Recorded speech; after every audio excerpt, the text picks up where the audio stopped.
और प्यारे बच्चों, कैसे हो? आज हम छठी क्लास की गणित की वर्कशीट नंबर 1 करने वाले हैं। ठीक है जी। तो इसमें हम पढ़ेंगे संख्याओं की जानकारी के बारे में। ठीक है, जो हमने पिछली क्लासेस में, पिछली कक्षाओं में जो हमने जानकारी इकट्ठी करी है उसी के बारे में आज आप पढ़ने वाले हैं। ठीक है, ठीक है जी। तो हम समझते हैं, देखिए क्या है। गिनतारा की मदद से संख्याओं को दर्शाइए। एक संख्या दे रखी है आपको 658, स्क्रीन पर आपको दिखाई दे रही होगी। गिनतारा की मदद से उसको दिखाया भी गया है। देखिए क्या है, 658 है आपके पास। तो किस स्क्रीन पर भी आपको दिखाई दे रहा होगा। ये क्या हो गया आपको, इसमें आपने 6 दिखा दिए। ठीक, गिनतारा की मदद से इसमें आपने कितने दिखा दिए, 5 गोले दिखा दिए। 5 है तो इसमें आपने कितने गोले दिखा दीजिए, 8 गोले दिखा दीजिए। ठीक है, गिनतारा की मदद से इस तरह से आपने दिखा दिए कि 6 है तो 6 गोले दिखा दिए, 5 है तो 5 दिखा दिए, 8 है तो 8 दिखा दिए। इसी तरह से आपको कुछ और क्वेश्चन करने के लिए दे रखे हैं, 325 को, 198 को, 231 को। ठीक है, आप दी गई संख्या को गिनतारा की मदद से अपनी नोटबुक में दर्शा सकते हो। ठीक है, आपको सभी को दर्शाना है। तो उम्मीद करता हूं आप दर्शा लोगे। 6 है तो कितने गोले बना दिए हमने, 6। 5 थे तो 5। ठीक है, इसी तरह से आपको कितने हैं, 325 अगर दर्शाना है तो आप क्या कर देंगे, इसमें 3 है तो कितने गोले दर्शा देंगे आप, सॉरी 3 गोले दर्शा देंगे। ठीक है, इसमें 2 है तो आप कितने गोले दर्शा देंगे, 2 गोले दर्शा देंगे। इसमें 5 है तो कितने गोले आप दर्शा देंगे। ठीक है जी, इस तरह से आप गिनतारा की मदद से इन संख्याओं को दर्शा सकते हैं। ठीक है, आगे देखते हैं क्रिया विधि। देखिए जो क्रिया विधि है वो आपको दिखाई दे रही है स्क्रीन पर, वो हम समझते हैं।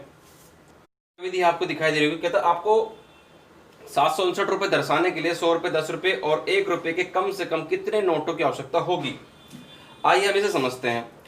हमें देखिए जो 100 रुपए के हैं वो 7 नोट चाहिए, जो 10 रुपए के हैं वो 5 नोट चाहिए, और जो 1 रुपए के हैं वो 9 नोट चाहिए।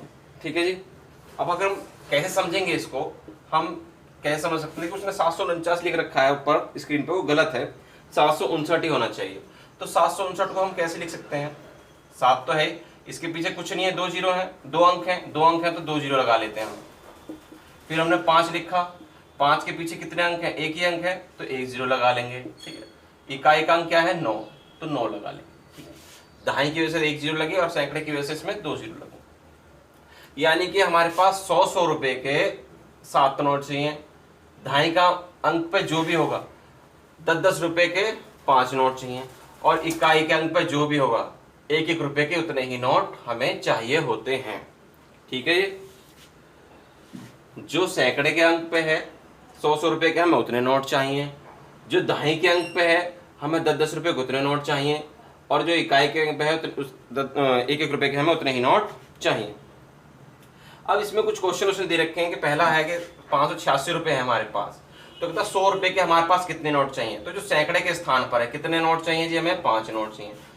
10 रुपए के नोट कितने चाहिए, जो दहाई के स्थान पर है, दहाई के स्थान पर हमारा 8 है, और 1 रुपए के यानी कि जो इकाई के स्थान पर, इकाई के स्थान पर आपके 6 हैं। इसी तरह से इसको कर देंगे, 100 रुपए के यानी कि जो सैकड़े के स्थान पर है, 10 रुपए के यानी कि जो दहाई के स्थान पर है, 1 रुपए के यानी कि कोई नोट हमें नहीं चाहिए, इकाई के स्थान पे क्या है, 0। 100 रुपए कितने नोट चाहिए हमारे पास, 1। दहाई के स्थान पे क्या है, 0, यानी कि हमें 10 रुपए का कोई नोट नहीं चाहिए। इकाई के स्थान पे कितने हैं, 7, यानी कि 1 रुपए के हमें 7 नोट चाहिए। 850 रुपए है। इस तरह से सैकड़े के स्थान पर 8 है, यानी कि हमें 100 रुपए के 8 नोट चाहिए। 10 रुपए के स्थान यानी कि दहाई के स्थान पे 5 है, यानी कि 10 रुपए के हमें 5 नोट चाहिए, और इकाई के स्थान पे क्या है हमारे पास, 0, तो यानी कि हमें 1 रुपए का कोई भी नोट नहीं चाहिए। ठीक है जी, इस तरह से आपकी जो टेबल है ये पूरी हो जाएगी। देखते हैं आगे क्या कहता है। आगे आपको क्वेश्चन दिखाई देगा स्क्रीन पर, कहता है अंक 3, 5, 7 और 8 की मदद से 2 अंकों, 3 अंकों और 4 अंकों की संख्याएं बनाइए। ठीक है, 3, 5, 7 और 8 की मदद से आपको 2 अंकों की, 3 अंकों की, 4 अंकों की संख्या बनानी। 2 अंकों की संख्या जब बनानी है तो देखिए कैसे बनाएंगे। इकाई का अंक हमने लिख दिया, सपोज करो 3, तो दहाई की जगह मैं क्या लिख सकता हूँ, 5 भी लिख सकता हूँ, एक संख्या ये होगी। इकाई की जगह लिख दिया मैंने 3, तो दहाई की जगह लिख सकता हूँ मैं 5 लिख सकता हूँ। इकाई की जगह लिख दिया मैंने 3, दहाई की जगह लिख सकता हूँ मैं, सॉरी 5 तो यहीं लिख लिया था, तो दहाई की जगह लिख दूंगा 7, दहाई की जगह यहाँ क्या लिख लूंगा 8। ठीक है, इकाई की जगह अब और कुछ, दहाई की जगह तो मैंने सब अलग अलग कर दिए, अब इकाई की जगह मैं अलग करूंगा। इकाई की जगह मैंने क्या लिख दिया, सपोज करो 5 लिख दिया, तो दहाई की जगह पे क्या लिख सकता हूं मैं, 3 लिख सकता हूं। तो इस तरह से 2 अंकों की मेरी संख्या होगी। इस और भी हम संख्या बना सकते हैं, उसने हमें 4 ही पूछी है तो हमने 4 बना दी। अब 3 अंकों की संख्या बनानी है।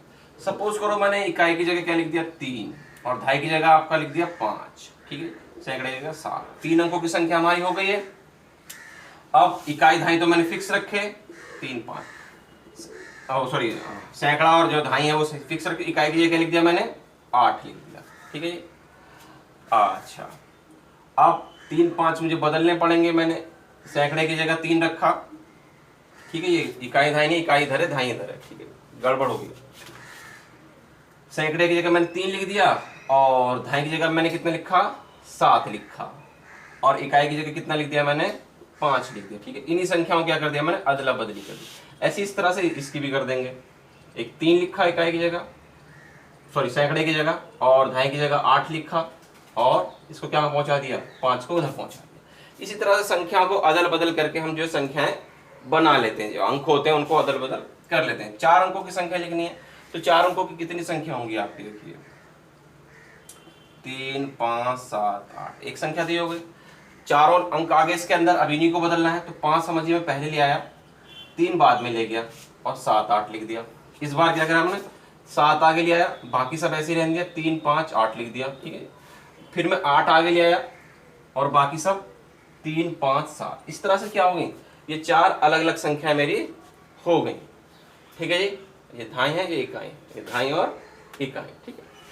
सैकड़ा दहाई इकाई, हजार सैकड़ा दहाई और इकाई। इस तरह से आपकी जो है 4 अंकों की संख्या ये हो गई, ठीक है जी। तो देखते हैं आगे क्या है। तो अगर आप इसको समझ लीजिएगा, देखिए कोई भी संख्या अंकों से बनानी तो वो अंक क्या हो जाते हैं, आप जो है अदल बदल कर लेते हैं तो आपकी संख्याएं आपके पास आ जाती हैं, ठीक है जी। आप कोई और संख्या भी इसमें बना सकते हैं, जरूरी नहीं कि यही बनेगी। आगे देखते हैं क्या कहता है। देखिए आगे जो क्वेश्चन दिया है, बूझो तो जाने, कहता है अगर हमारा दहाई का अंक 5 है, उसने कहा दहाई का अंक आपका 5 है, फिक्स है, दहाई का अंक आपको 5 ही रखना है, तो अंक 1 2 3 4 6 7 8 और 9 की मदद से संख्याएं बनाइए, ठीक है। उसने कहा कि दहाई का अंक आपका 5 है, फिक्स है, और तो 1 2 3 4 5 1 2 3 4 6 7 8 9 की मदद से आप संख्या बनानी। एक उदाहरण उन्होंने दिया कि दहाई का अंक तो 5 ही है, आपने हजार की जगह 2 रख दिया, सैकड़े की जगह 9 रख दिया, ठीक है, दहाई की जगह 7 रख दिया, तो संख्या क्या बनी 2957। इसी तरह से आपको 3 संख्या और बनानी है, तो मैंने समझो यहाँ पे सैकड़े की जगह 1 रख दिया, यहाँ 2 रख दिया, यहाँ पर मैंने 7 ही रहने दिया समझो, तो कितना हो गया 1257, ठीक है। अगर मैं यहाँ पर क्या रख दूं जी, सैकड़े के 3 रख दूं, यहाँ 4 रख दूं, यहाँ 5, यहाँ 9 रख दूं, कोई भी संख्या लिख सकते हैं, तो आपकी संख्या बन जाएगी 3459, ठीक। इसी तरह से यहाँ पे आप मैं क्या लिख देता हूँ जी, यहाँ समझो 7 ही लिख दिया, यहाँ 8 लिख दिया, और यहाँ पर क्या लिख दिया जी आपने 3 लिख दिया, तो कितना हो गया 7853। ये आपकी संख्या हो गई, ठीक है। जरूरी नहीं कि आप यही संख्या लिखें बनाएं, कुछ और भी आप यहाँ पर लिख सकते हैं। जो संख्या आप लिखोगे उसी हिसाब से आपकी संख्या हो जाएगी कि 1257, 3459, 7853। जिस तरह से आप संख्या यहाँ पे अंक डालोगे उसी तरह से आपकी संख्या बनकर आ जाएंगे, ठीक है। तो वीडियो आपकी कंप्लीट हो गई है, वर्कशीट पूरी हो गई है। उम्मीद करते हैं आपको सब कुछ समझ में आया होगा। तो मिलते हैं आपसे अगली वीडियो में।